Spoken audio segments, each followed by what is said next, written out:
Hello and welcome to the Bestseller Experiment, where we continue to discover what makes a bestseller and inspire you to start, finish, and publish your book. I'm Mark DeVoe.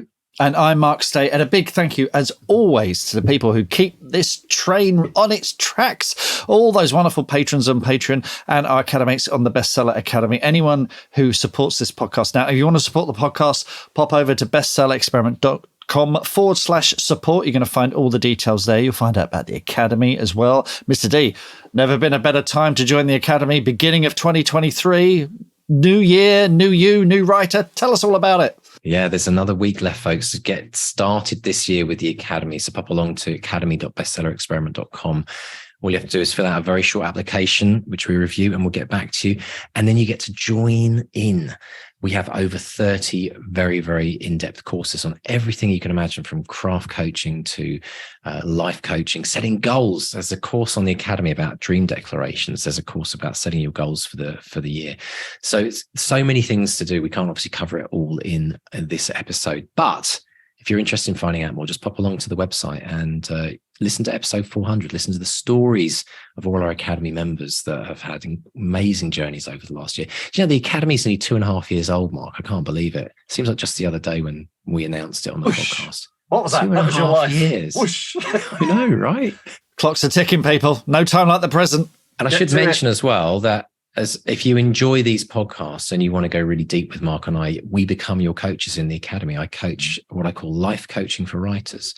We get into the inner game of writing. I get into your head and I work out what's going on, all those self-doubts that you might have, or all those, goals that you want to set. I coach you like one-to-one on Zoom calls in a group in the Academy. And Mark does these most amazing craft coaching sessions. And every Wednesday, Writer Surgery is a drop-in session where you get to ask Mark your deepest questions about anything that's happening in your book, or anything you want to know about anything. There's brilliant. Such good fun. They're really, really good fun. It's all kind of loosey-goosey and relaxed and fun, but we really get into some deep stuff there, and everyone comes away a better writer, including me. And we should also say thank you as well to the Academy members who are with us, because they are such an inspiring group of people.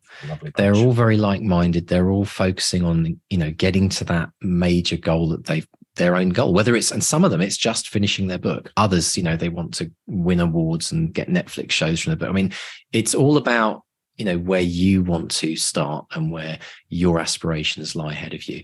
But everyone is there cheering each other on. I just don't know of a better a group of people to support each other through it all. So it's a ready-made community to jump into. Yeah, but so anyway, pop along academy.bestsellerexperiment.com. We'd love to become your coaches. So Mr. Stay, how are you this week? I'm tickety-boo. Looking forward to new horizons, new year, all this good, exciting stuff. Got a film on the way, which is cool.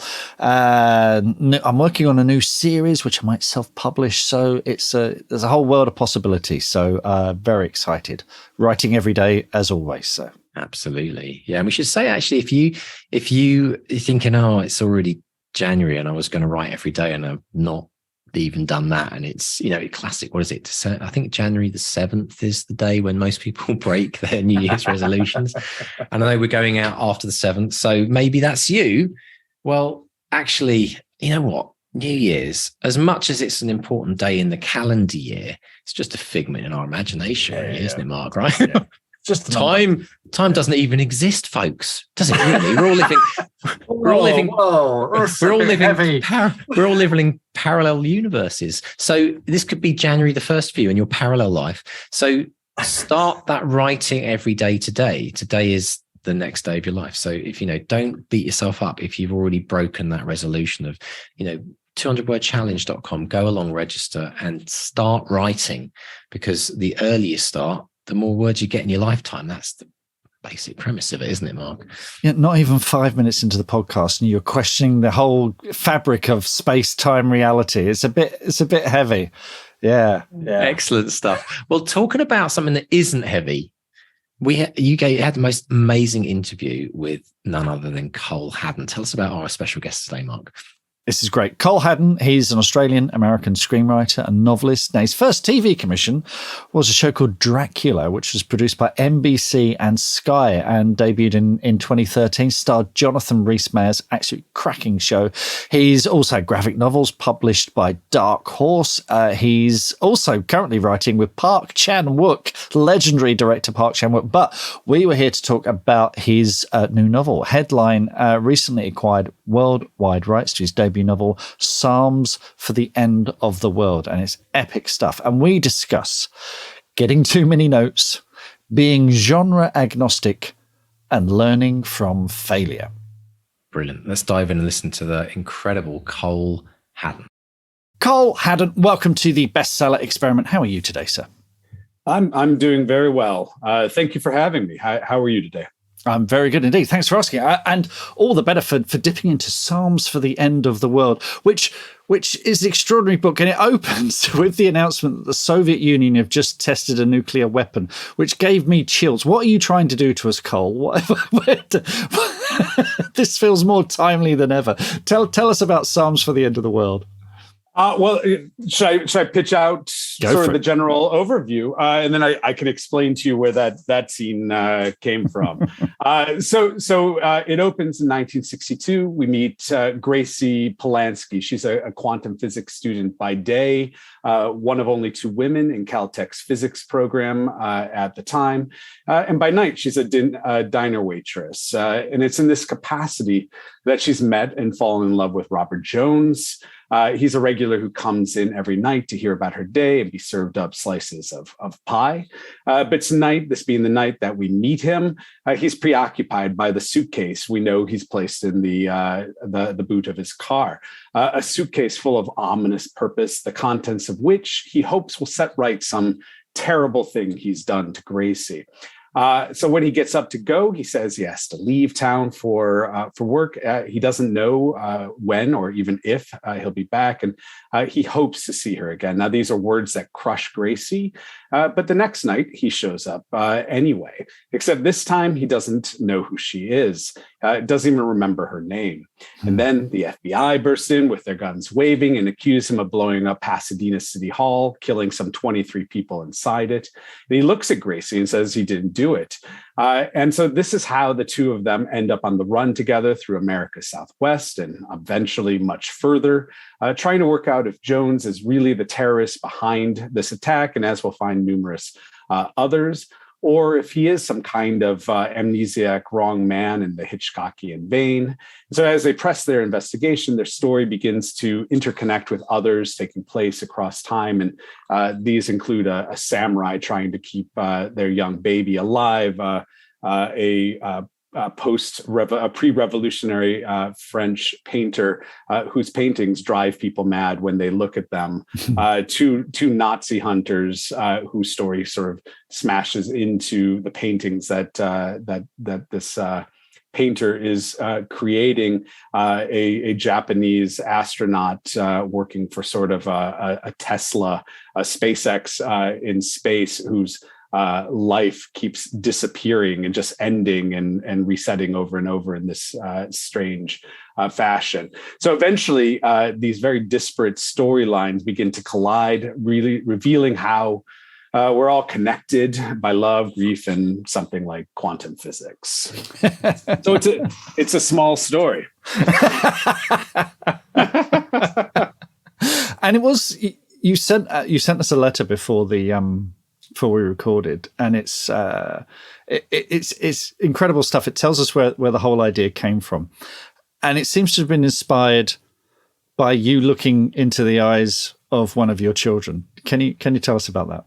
Yeah. So the story itself, I spent 20 years or so collecting notes, and I had a sense of what that central storyline, the Jones and Gracie storyline, was.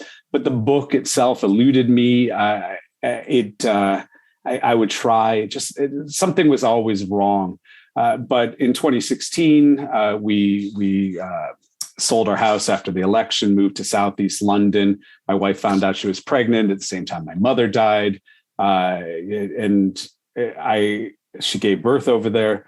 And so I found myself at 3 a.m. in the morning with my my newborn son, 9 days old, strapped to me, up, because it was my job to take care of him while my wife was catching up on sleep. And somewhere there, with him strapped to me while the world was burning down, it felt like outside everything had stopped making sense.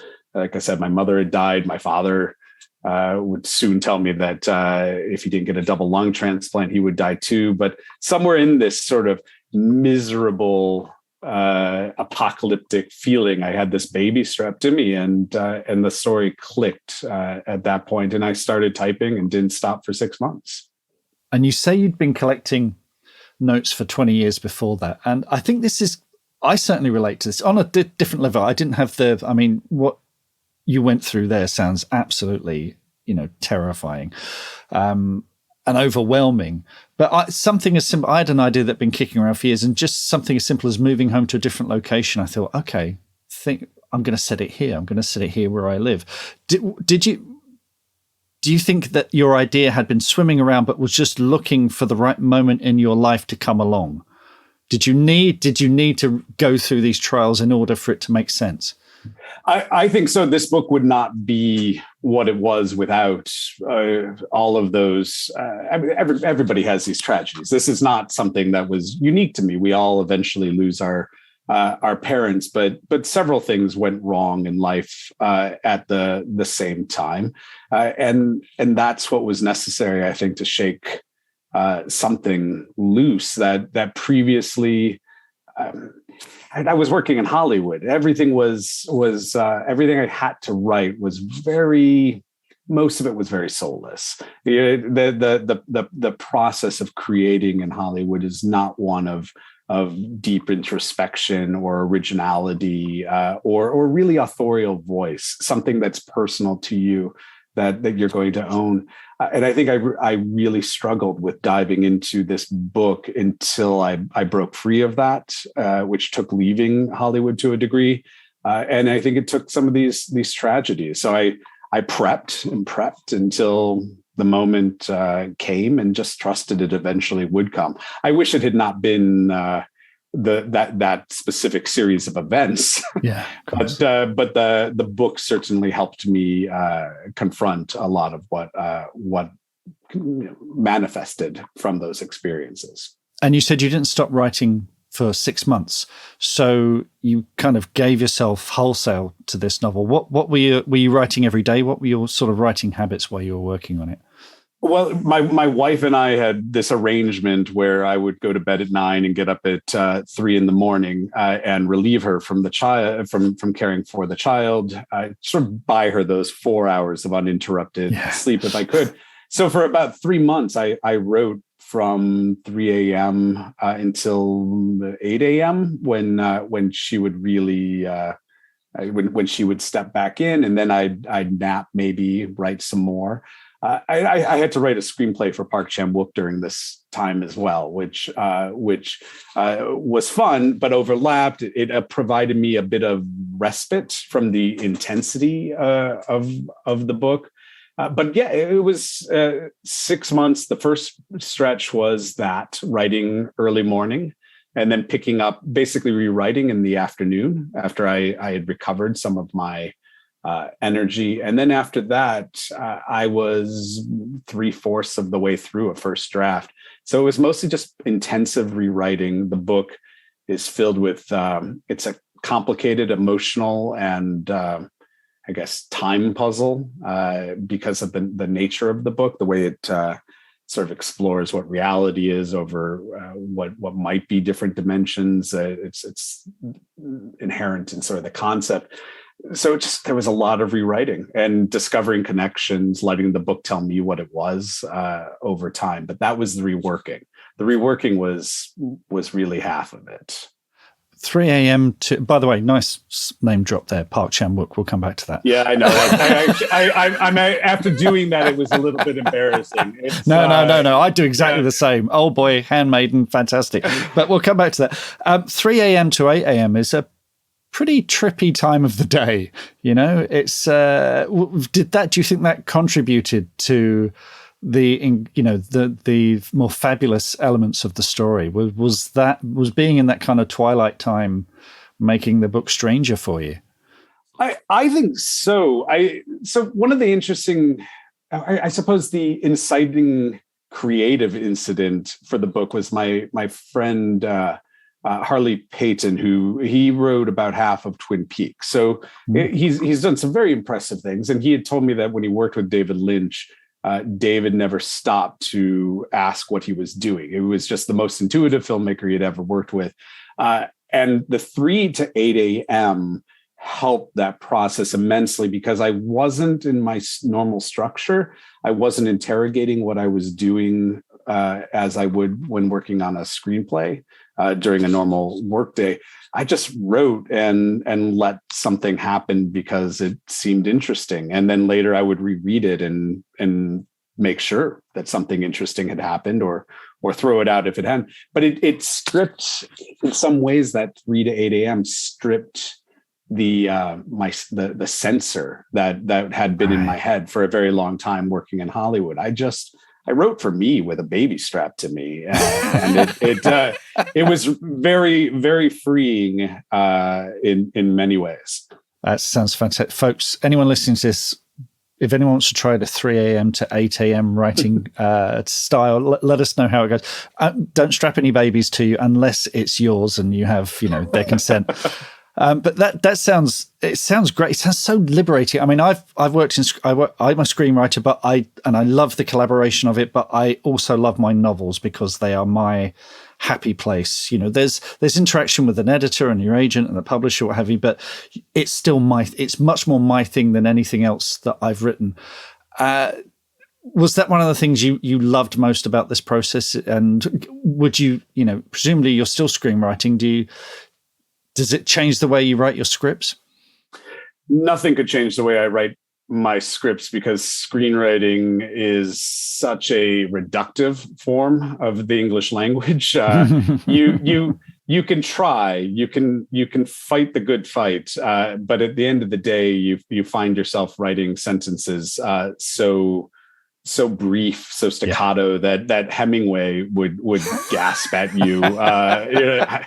And so the ability to write sentences, to write real sentences, and write something that was just for me. And sometimes my wife would say, she would read pages and say, "I don't know what you're doing," and I would say, trust me, I think I can make this work." And I was okay if I failed. I just was at a point I needed to put it down, right, and find out if some of these theories that I had about how you could tell a story would work, as opposed to the screenplays where I love collaboration, as you just described it. But I created this television series for NBC and SKY, and at one point we were receiving notes from over 20 different people.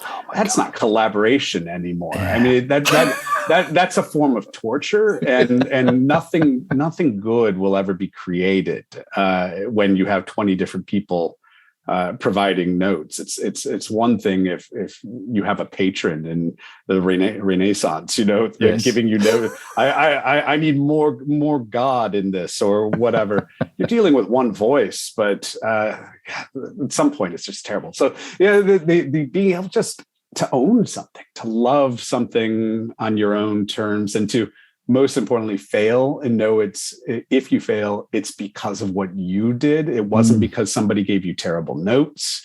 It wasn't because somebody told you to throw in this scene that you knew was embarrassing, or anything like that. It's just you. Live or die on your own ability.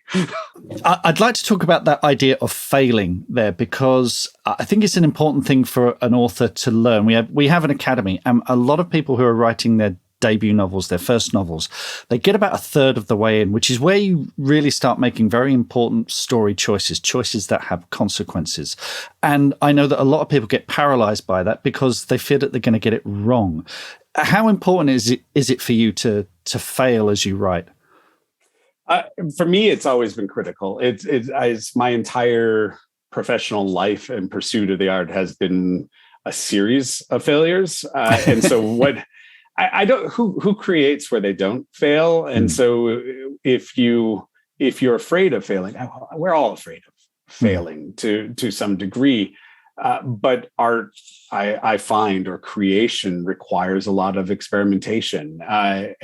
Early in my career, I wrote a couple novels. They were terrible, and I moved on. But I learned a lot from that then was applied to screenwriting. And then I failed a lot in screenwriting before I found out how to do it in a way that had a voice that I was proud of, to as much as it could be. And every failure informs it. The novel itself has story threads that are aborted ideas that I attempted to move forward in other form and other mediums. And for whatever reason, I failed, and they didn't die. They were things that I still loved, and they resurrect themselves again. Even in screenwriting, so much of it is pitching. You're generating ideas, and somebody says that's not for me, or you have an idea on how to solve a problem in your screenplay, and it goes away because it wasn't the right solution. And then the next project you work on is back, and you sound like a genius now because you just spit this thing out. I have this random idea that off of what you just said. And it's just you've failed so much. You have a deep toolbox at some point, and that's a good thing. I love it. I absolutely love it. Just coming back, because you mentioned when we were originally talking about Psalms for the End of the World, you mentioned all these disparate storylines. I'm always fascinated how authors keep track of all those different threads. Are you sort of are you pantsing it? You're just putting it down, or are you, having been in screenwriting, are you carding things? How is that working for you? I am an incredibly odd writer in that I can hold a tremendous amount of information in my head, whether it's screenwriting, breaking a whole season of television, or working on a book like this. I can map things out, and then my wife will say, "Well, you're no longer present. This is 6 months. I'd like you back," because I can't function doing small things. Everything must. I have a to-do list every day because I'm holding so much in my head that I can't remember to do simple things. And I do the same. When I sold this novel to Headline, my editor put together a really beautiful Excel spreadsheet of all of the characters, how they interacted, and it was already in my head. I could explain it.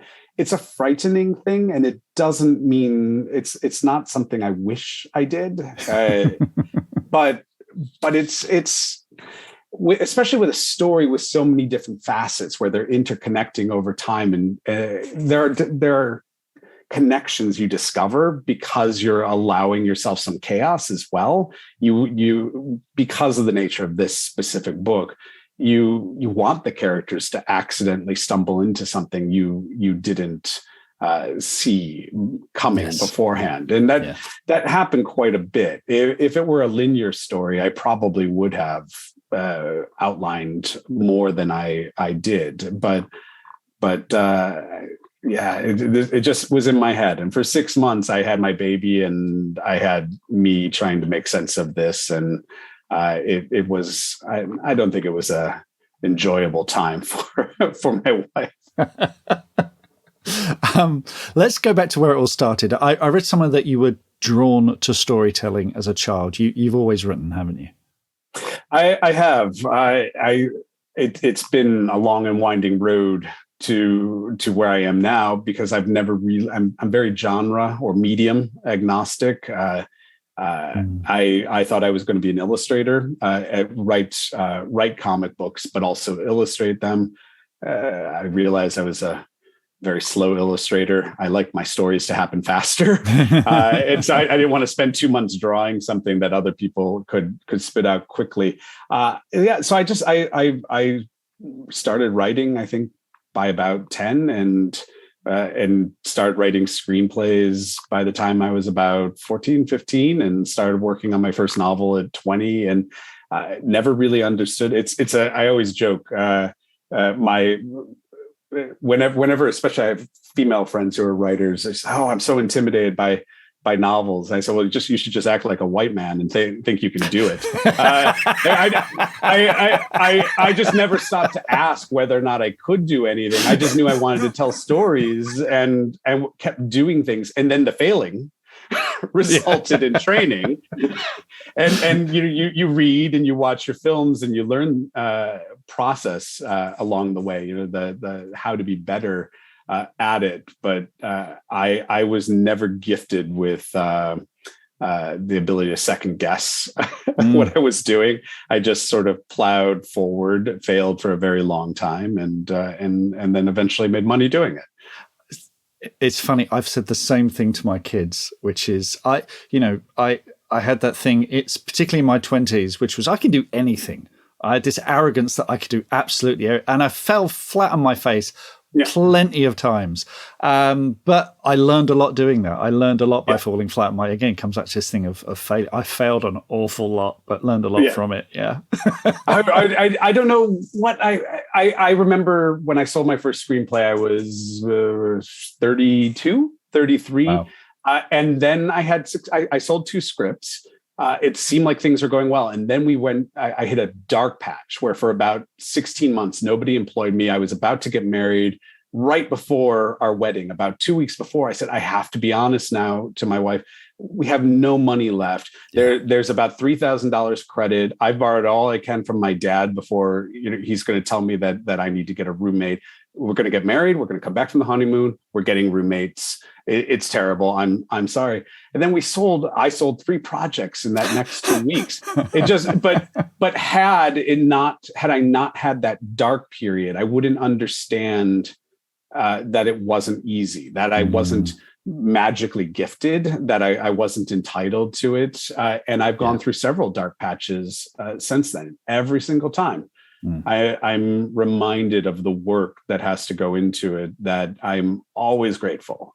It didn't just go, I wasn't just gifted with a career, as many people I call friends have, and I tell them how much I resent them to their faces. You mentioned the illustrating there, but you have also written graphic novels. I believe, am I right in thinking you did one called The Strange Case of Mr. Hyde for Dark Horse Comics, which I believe started as a screenplay, is that correct? Yeah, well, it started as an idea for a screenplay, and Dark Horse had become fans of mine. They still are. Rather, I've just become best friends with the person who runs the company over the last 15 years or so.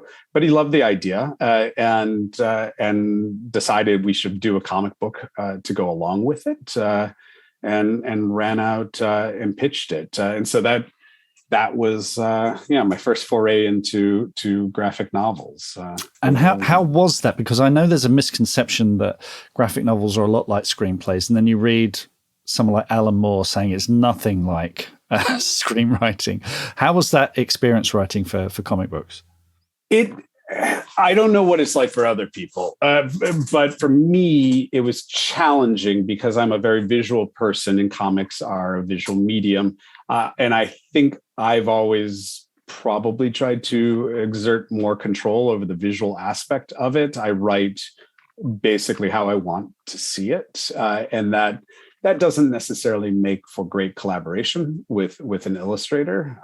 And so that's something I've had to learn to deal with over time, that the artist brings something as valuable as I do. It's not just a service in some way. Yeah. And so that was interesting. It's also writing for in a very short medium. It's brief, those 24 or so pages, and the cliffhanger that you have to work into it. It's not entirely dissimilar from television, and it's something that is present in Psalms. That Psalms is 526 pages long, and one of the things that I knew I needed to be a book that I would read was I needed a sense of first accomplishment, which meant I needed to write shorter chapters, because who wants to read 30 page chapters, give up on a book? It's just, you want that sense of accomplishment at the end of the night. You read something. Yes. And the other was to compel people to keep reading something that was so large. And so I used cliffhangers in a way that is probably atypical in literary fiction. But it was something that I felt with the idea, and certainly the book's relationship to pop culture was necessary. Excellent stuff. You mentioned screenwriting then, and I think, am I right in thinking the HBO show where you're getting notes from 20 people, was that the Dracula show with Jonathan Rhys Meyers? Yes. Which I put it to you, sir, that show was way ahead of its time. That was... It's such an interesting series. I'm curious. How do you mean that? I think from your point of view, it was very bloody. It's very sexy. I think it would sit on Netflix really, really well now. Whereas, Sky was going through that thing with Rome and Band of Brothers, where they were sort of pushing the barrier with these kind of shows. But I think if a show like that would do incredibly well on a streamer these days, and streamers really went around. I mean, we're talking about 2013, not a million years ago, but a lot has happened since then. No, it did involve a U.S. network. It wasn't HBO, it was NBC, and they were aspiring to British style television, and the Brits, Sky, were looking for something a bit more fun in the American network style. And so there was a lot of confusion about how to thread that needle. So it's the sex, the color, sort of that aspect of it. I'm very proud of. It's something I fought hard for. It was inspired by much of my childhood. But it's a series with many positives and many things I'm still scratching my head over. Also, Park Chan-wook, can you talk about that project at all? You can't drop a name without, backing up.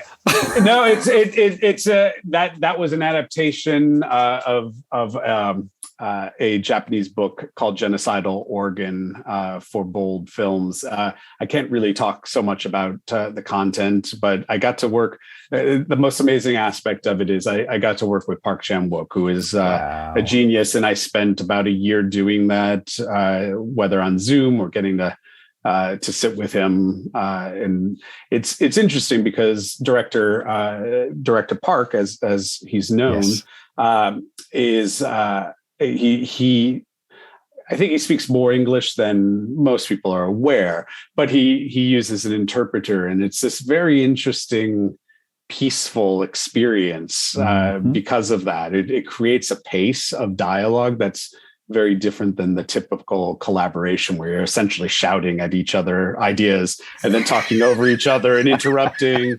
There's a formality that is imposed upon it that was always deeply pleasurable. And he just has a deep well of knowledge about film, and that isn't always the case as much as you assume it would be. His passion is vast, and it isn't just cinema. He's a very impressive filmmaker. I look forward to that. And another name drop, I saw on your website that none other than Nicholas Meyer, who, for me, Wrath of Khan, Undiscovered Country, time after time, he gave Psalms for the End of the World a rave review. That must have been a fantastic moment when you got that. It was. So Nick and I are actually friends, which is a ridiculous treat for somebody who grew up in the 80s. At some point, somebody I knew referenced Nick, and somehow I coaxed him into setting up a meal, and we hit it off, and we've stayed in touch and collaborated. But he's a very remarkable human being, and his work has had a a huge impact. Something like the Strange Case of Mr. Hyde, which is this pastiche of Jack the Ripper and Dr. Jekyll and Mr. Hyde. That is something that you can point to Nick Meyer as being this sort of originator of in so many ways during the 70s. You know, some of the mashing up Sherlock Holmes, his great passion is Sherlock Holmes, with Sigmund Freud or H.G. Wells and Jack the Ripper. So he's influenced me immensely, and so it was a treat. I had just read one of his novels, and he offered to read mine. I failed to point out that mine was twice the length of his. I think I got the better end of the deal in every way. Fantastic stuff. Well, send him my best. The man is a genius. Cole, this has been an absolute pleasure. Folks, Psalms for the End of the World is out there now. It's epic stuff. You're going to absolutely love it. Cole Haddon, such a joy speaking to you. Hope to speak to you again real soon. Thank you for the interview. What are your writing dreams? Finishing that book, quitting the day job, becoming a best-selling author? Well, over 4 years, we've studied the advice of over 300 best-selling authors who've collectively sold over 500 million books. And we are excited to announce the Bestseller Academy. If you're ready to take your writing to the next level with accountability, craft, and coaching, your bestseller dreams are now only a click away. To find out more and apply, visit bestsellerexperiment.com/academy. That's bestsellerexperiment.com/academy. Oh my gosh, what a great interview. So much to unpack there, Mark. It's hard to know where to start, but let's start with this wonderful, wonderful theme of incubating ideas. Cole talked about this idea of collecting notes, gathering notes. And I thought, when I heard that, I thought, yes. And I know you in an interview, you're like, yeah, I do that as well. I think a lot of people do this. You know, you get an idea, you get that seed of an idea for a book, or maybe a seed of an idea for a new character that you've got. And then you just start, you know, ruminating on it. And capturing notes is so important, isn't it? Absolutely. And I think there's a danger that a lot of people who are new to writing, there's a lot of currency put in the idea, air quotes. Oh, I've got an idea, and it's going to be a blockbuster, a million seller, blah, blah, blah. But the idea isn't everything. The idea is just the beginning of it. And I think a lot of people, when they're starting out, think an idea should come fully formed with a story and characters attached. It just doesn't work like that. An idea is a concept, is something that might have just popped out of thin air. You know, if you got you got your radar on for ideas, these things. As a writer, ideas are not the problem. I'm always getting ideas, but trying to form them into something that has a beginning, middle, and end, and characters and all that exciting stuff that we love about storytelling. That's the hard part. So I've got a general notebook, and if an idea comes to me, I will write it down. It might just be a line, it might be half a page, it might be a page or whatever. Start jotting it down. And there comes a point where I think, nope, it's not there yet. Not there yet, but there's something there. It's like, you know, if you walk along the beach, you find an interesting shell or whatever, or a stone or a pebble. You know, if you're 6 years old, you'll relate to this. You know, you bring back buckets of the bloody things home, and when you get them home, they all look a bit, you know, grey and dull. And it's like, why was I so excited about that? But so, you know, hang on to it, because it's a clumsy metaphor. It might be a diamond, you know, but you sit on this idea for a while, and could be weeks later, you'll think, oh, that's another thing I could add to that. Let's jot that down. And so, you know, maybe you keep a file on your laptop, or as I do, I keep notebooks for all the different projects that I have. And over time, these ideas start to accrete into something that looks like a story with a theme and characters and a beginning, middle, and an end. And then once it gets to that point, I start taking it a bit more seriously and putting it together. I mean, the Witches of Woodville series, I can't tell you how long that swirled around in my head. It was going to be a contemporary thing. I couldn't quite make it work. I didn't know what it was about. It was just something that kept coming back. It wouldn't go away. It kept coming back. And I knew it was important, and I knew there was something about it that I loved. So, you know, I just kept nurturing it and feeding it and coming back to it, but more importantly, not forcing it into something that it wasn't. And I think that's another mistake that I've certainly made in the past, where I thought, okay, I know what this is now. I'm going to write it and it doesn't quite work, but let's try and bend it. Oh no, I've broken it.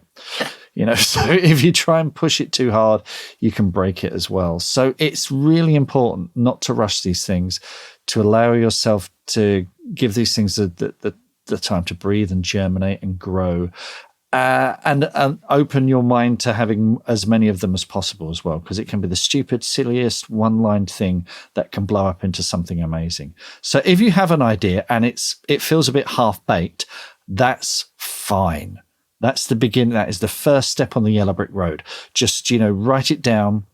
And I think it is important to write these things down, because you might come across it in your notebook later on and go, oh, I'd forgotten all about that. And it fires something in your brain and it starts it ticking, and then you start writing more notes. So whenever you have these half-baked ideas, don't despair that they're not fully formed on arrival. These things take a lot of time. Yeah. And you mentioned about kids collecting shells and stones. When my kids collected shells and stones, they never actually made it into the house. And most parents relate, they all end up, all of them, in the side pockets of the back inside door of the car. Rocks, boulders, entire mountainsides. Crabs. What is it about kids? But Cole also talked about this idea of, with ideas, the kind of extension of that was waiting for everything to click. And I think as we start to gather ideas, it's a bit like that crime scene and string and pictures. Yeah.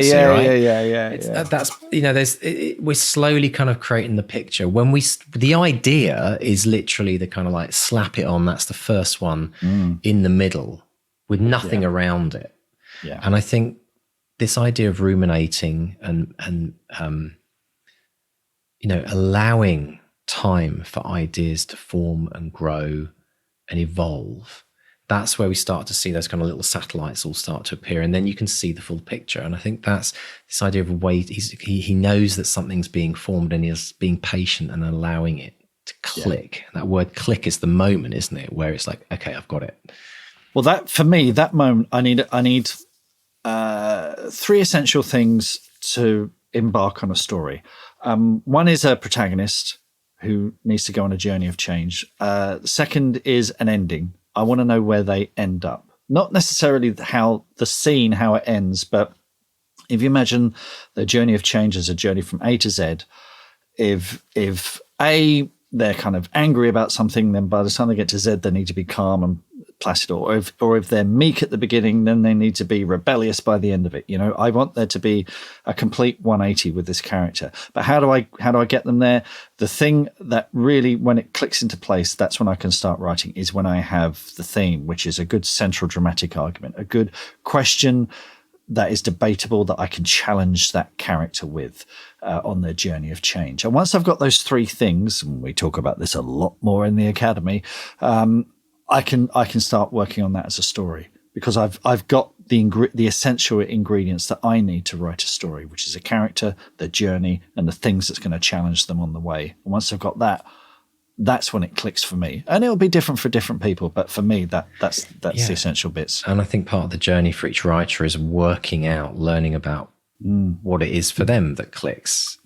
Doing it enough times, like you have, Mark. You start to understand. Okay, these are my kind of elements that I always have to have, and then it becomes more familiar, which is really, really important to know.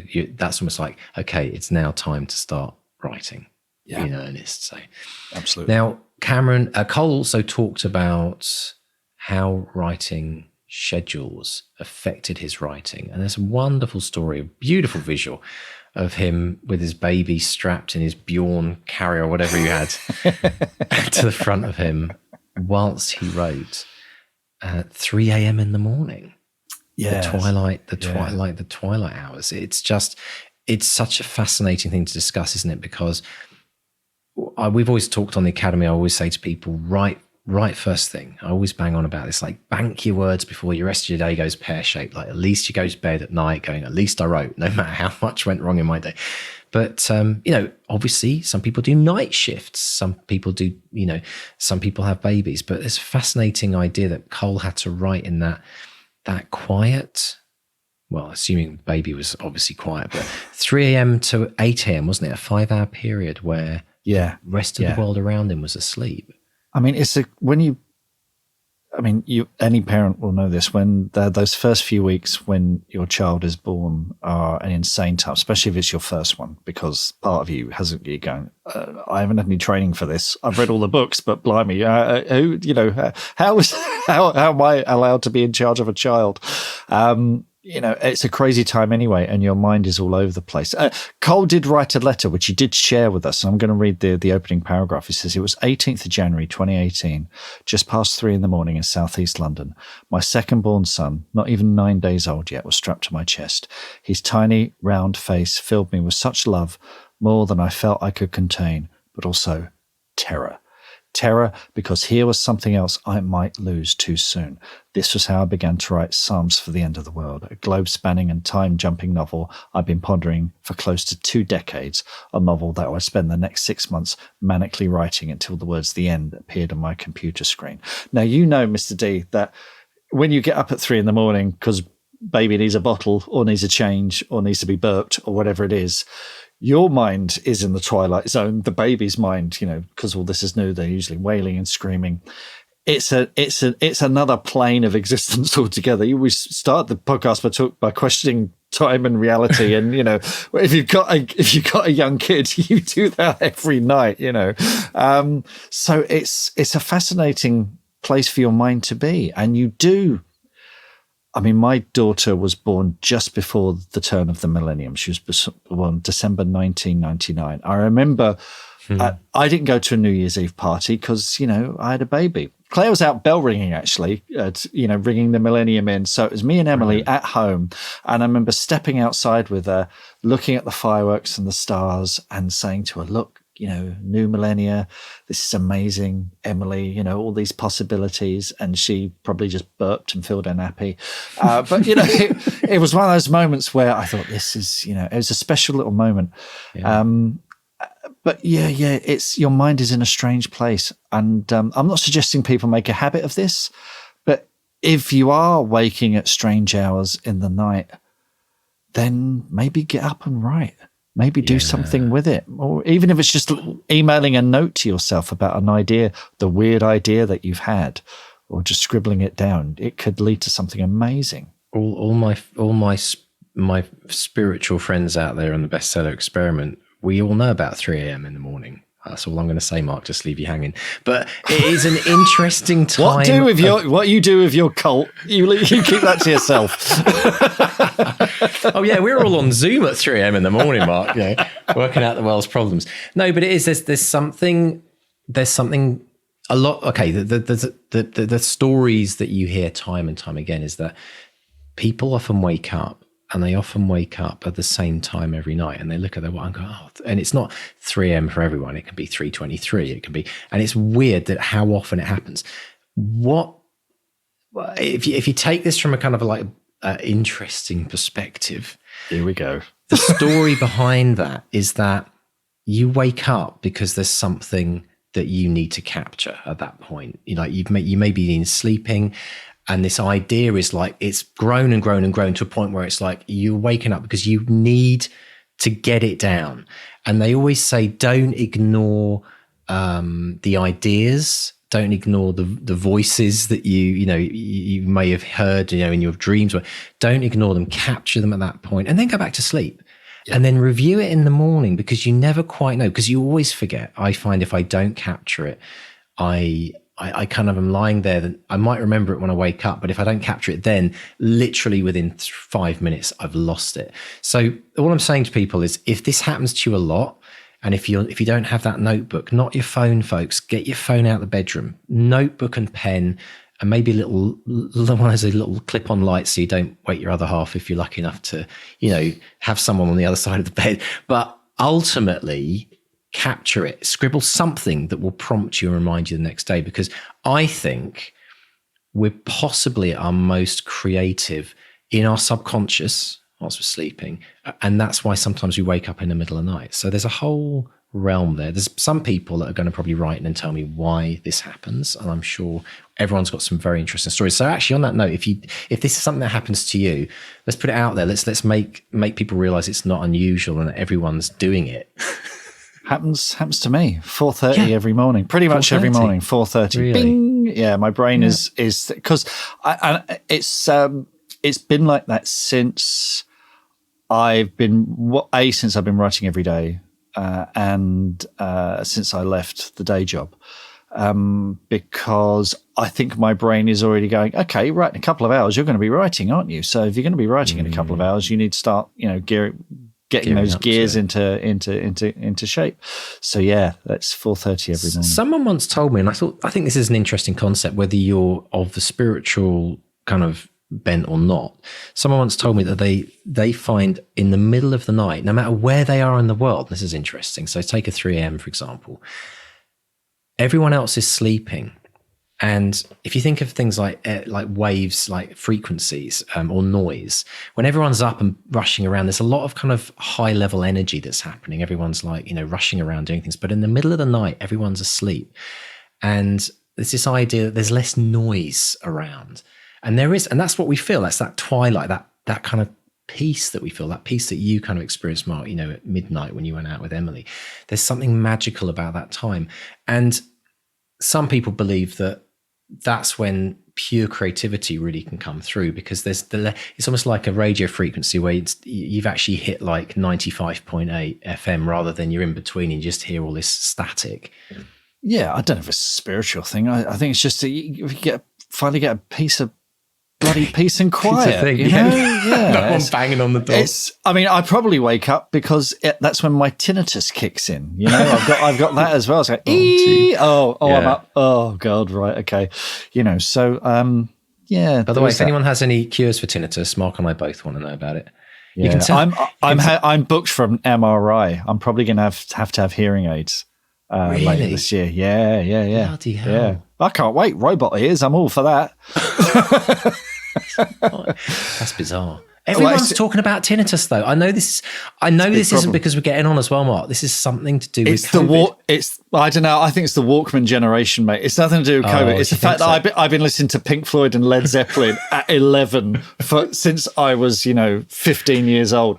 No regrets. I've messed. My mum was right. That'll ruin your hearing, Mark, she would say. And she was absolutely right. Mums are always right. Mums are always right. Do you know what a weird thing, though, is I think about, I talk about COVID, but I always find I get really bad tinnitus whenever I've been wearing headphones. And COVID means everyone's doing Zoom calls. Right. Headphones. Might be nothing to do with a lot of people have got these ideas that we're all got tinnitus because of the vaccinations. I think it might just be because we're all wearing headphones because we're doing a lot of we're the Walkman generation. Yeah, maybe it is. But nowadays, kids don't, like, my daughter never takes her headphones off. It's like, can you take your headphones off at dinner table, please? I mean, in the car, trying to have a conversation, headphones. It's like it's not kids. It's me as well. I walk around the house with these on. These are my closed back ones because I'm constantly listening to podcasts.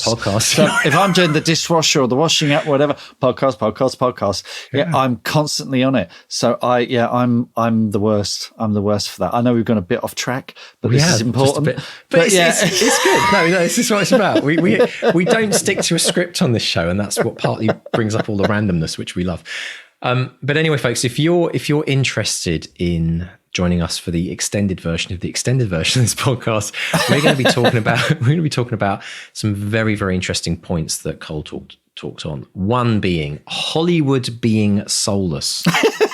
Right, we're going to delve into that. We're going to talk on that note about the difference between screenwriting and novel writing, and the problem when you have too many people wanting to give you their ideas. We're going to also talk about learning from failure and practicing failure, which is something that Cole really alluded to.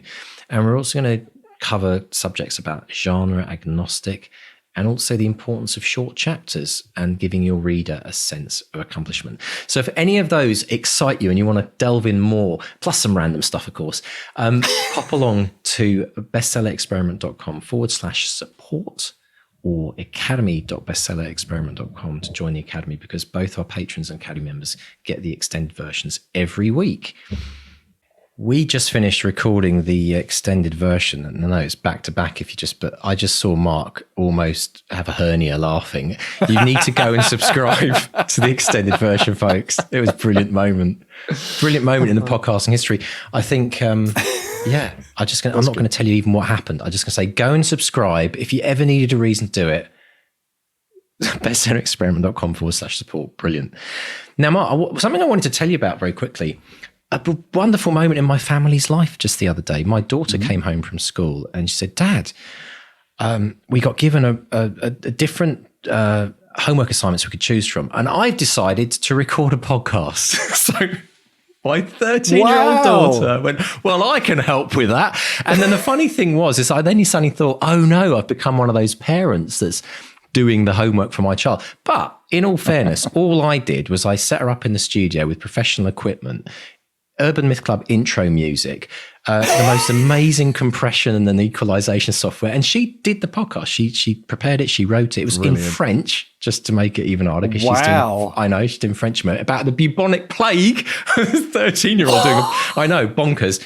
But she handed in this 5-minute podcast and it sounds absolutely unbelievable. She has a lovely speaking voice, but it was so much fun, like bring her into the studio. And I thought, oh gosh, when the teacher hears it, they're going to be like, oh, this sounds quite professional. So at what point are you I know you're bullying your child's homework, but so I'm waiting to hear back how she does. But that was a fun moment. I thought, how nice that. And I'm sure it was partly influenced by the fact that, she's always heard me going out to the studio doing podcasts, and she knows we've been doing this for a number of years, but it was just a fun moment. So is that the bestseller experiment, the next generation? Because my Emily is working on the books, so there could be a point down the road where we've got the next generation taking over the podcast, and we're doddery Trek. Old men. Yeah, exactly. They put us away, and they put us away in the home. Oh, absolutely brilliant. Actually, and one other thing I do want to mention, for anyone on YouTube who's been watching me the last couple of weeks, wondering what this blue flower is, it's actually a forget-me-not badge. And I just want to take this moment, because we can, because it's our podcast, right? Absolutely. Do what we want. This is a badge for people that it's a forget-me-not to remember about people with dementia. And I just want to put it out there. Anyone who listens to this podcast who is either caring for someone with dementia or someone with early stages dementia, and is dealing with that, I want to just remind everyone out in the world that we have not forgotten you, because it is an incredibly difficult time in someone's life, and very, very, very difficult as well for partners, nurses, anyone who's working with them. We salute you. And so I'm wearing this badge the last couple of weeks in honor for you. We don't need a dementia week.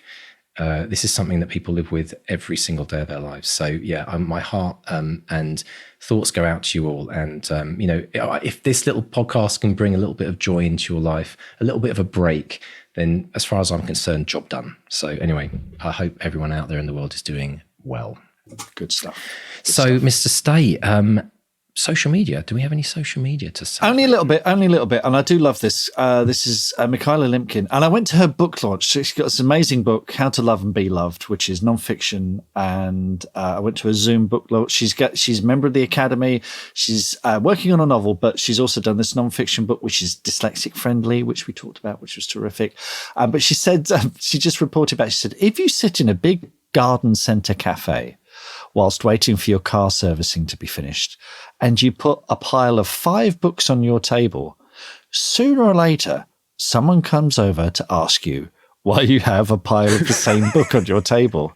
Then you tell them you're an author, and they buy 2 and invite you to speak and sell that book at a local event. Oh my gosh. This is a whole new marketing stream. The Garden Centre Cafe. Piles of books. You could extend it to anywhere. You could sit on a park bench with 10 books on the armrest. Oh, well, these things. Oh, yeah. I love it. Do you know what? I think that's brilliant, Michaela. Actually, I once went on a stag do. Oh, here we go. Leicester Square in London, we ended up. slightly drunk.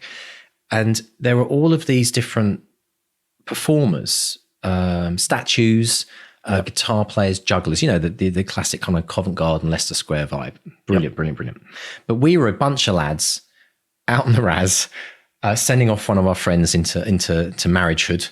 And we found a crate, a milk. Do you remember those old milk crates, Mark, the orange crates? Yeah, of course. And we thought, well, in for a penny. So we said to Neil, our stag, we said, right, what you've got to do, here's a crate. You've got to earn 20 quid and then we're going. And he said, what do you mean? He's from Wales. And we said, you've got to just use the crate, do anything. So he basically set this crate up between a juggler and a wonderful guitarist. And he just stood in the middle of it. And all these throngs of crowds were watching these performers. And he just sat there on this crate doing nothing. And very slowly, and we stood around, we stood as a little group just watching him and laughing. And very slowly, these two huge groups that were next to us started to kind of move across and make this massive, I'm talking like 70 people, all like in a croissant kind of crescent around Neil, just watching him, waiting for him to do something. He had no idea what he was going to do. And so then he just did some weird movement, like it was like robotics or something. And some kid ran up and gave him some money. No. Yeah. And then other people thought, oh, so what, we go up to him and we and then he'll do something. And we were just absolutely in stitches. It's the funniest thing I think I've ever seen. But literally within 10 minutes, he'd earned his 20 quid. And he worked out in the pub later on when he was spending that said 20 quid that as a PhD chemist, he'd actually earn a higher hourly rate sitting on a crate in Leicester Square than he did at his day job. And so it's this idea of the curiosity. The link, the very, very tenuous link is that Love a tenuous link. There is a link, folks. Stick with me on this. The curiosity factor of something random in the middle of somewhere public can absolutely work. And Mikhail has proven that. So, folks, take 5 of your unsold books, go into the garage, you know where they all are, in the cardboard boxes. Grab 5 of them. Teetering piles. Go somewhere random. Could be the cafe where you go regularly. It could be at the train station. But the most randomest spot, and take a photo of you with your books. Send it to us. We'll put it on. We'll put it on social media, and then if you sell any, tell us. This could, like you say, I think, Mark, we're on something here. I think, Mikhail, this is a whole new marketing trend. If you could do that every single day, like 10 random books, brilliant. Have you ever done any busking as a musician? Oh yes, busking. Yeah, in the underground in Montreal. Yeah. Oh really? Yeah, cool. Yeah. I used to pay my way for the subway ride home. It's a very random experience. It's very random because you get people that walk past you who can't make eye contact because they know they're not going to give anything and they feel really bad about it. And then you get people who genuinely, they stop, and then you actually have to perform for them because they're actually like, well, come on. Yeah, I'll give you some money, but let's hear it then. Come on. But it's, and I know people actually busk for a living. They actually make a full-time income from it. Yeah. What was your set list? What was your crowd pleaser? Oh, random stuff. I would actually often do originals because I was using it as an opportunity just to kind of rehearse material and see if I could get good responses from people. But Comfortably Numb on the guitar. Really? Yeah, random. But usually crowd. You'd have got a quid off me. You'd have got a quid. If anyone doing Floyd, they get a quid. If I got a quid. Because I did, when we did a play at the Edinburgh Festival, we did some busking in Edinburgh, and some of it was blues, but I wasn't playing. But there was one song they had called the Chicken Song, which wasn't the Spitting Image one. It was just a completely different sort of country and western thing that needed some chicken sort of scat in the middle of it. So I would be the one going in the middle of Edinburgh at the height of the sun. So if you were in Edinburgh, August 1990, you saw some idiot singing like a chicken. That was me. He's now on the podcast, not in the asylum. I just had the randomest of thoughts, Mark. The author's equivalent of busking would be sitting on a park bench reading your novel out loud, which would be people would think you're absolutely bonkers, wouldn't they? Actually, what you do see in London, and you see this when you get near the Globe Theatre, so you got the Tate Modern, you got the Globe Theatre, there's a guy down there with a typewriter, old-fashioned typewriter on a sheet of paper, and if you give him like a tenner, he'll write you a poem, and he'll write it to order. Brilliant. Yeah, really? So there's a poet sort of busker. Tapper. Yeah. So there's a guy who does that. Yeah. Oh, such random stuff in this world. Don't you love it? It's great, life isn't it? beautiful? When you think about all the randomness, it's that stuff that makes the world go round. But brilliant stuff. Brilliant. Well, listen, thank you so much for sending that. And if you've got any wins that you want to share with us, please let us know. Pop along to bestsellerexperiment.com and click on the contact form and send it to me and Mark. We get those and we read through all of them. We always try and respond as well. Send us. I was going to say also, whilst you're there, so we're just warming up for the folks. No rehearsal at all. No rehearsal. If you are interested in getting a weekly email newsletter from us as well, the Bestseller Experiment newsletter, do make sure to sign up whilst you're at the website. Pop your email address in, and we will send you a weekly update of all the crazy things happening at Bestseller Experiment, the guests that we've interviewed, what we've learned from the interviews, and a link to all the places you can listen to this podcast as well. Yes, and get in touch. Give us your public declarations for the year, your goals for 2023. Drop us a line at bestsellerexperiment.com. There's a contact tab there. Or drop us a line on social media. Facebook is Bestseller Experiment. Twitter and Instagram is @bestsellerxp. And if you've enjoyed the episode, if you've been inspired by the likes of Cole Haddon, give us a rating on your podcast catcher. 5 stars is nice. Do that. And subscribe. Yeah, it's all good. And thanks as always to our editors, Dave and JD.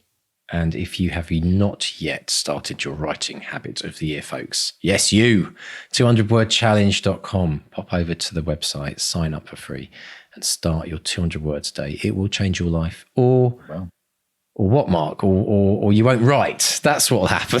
If you don't do it, you won't write. And then you won't have that book at the end of the year. So please, I almost said all your money back, but it's actually free, isn't it? So it's free. Yeah. So pop along and sign up to the website there, get your name down and join a merry group of people who have actually contributed so far over 20 million words through that little experiment we started a few years ago.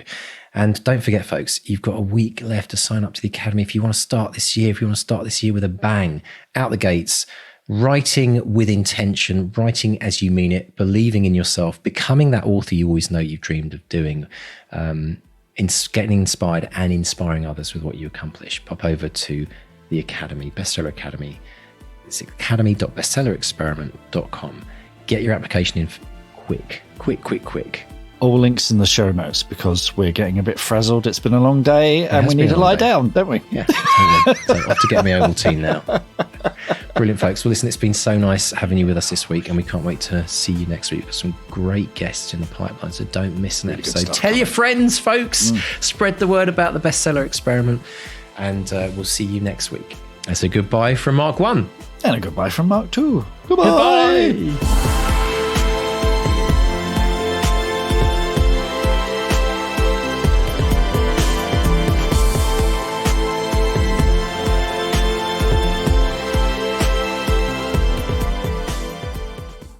Puma pants. and then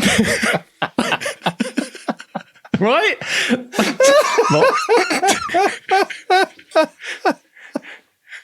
You see, this is what you get in the extended, right? You don't get class. No.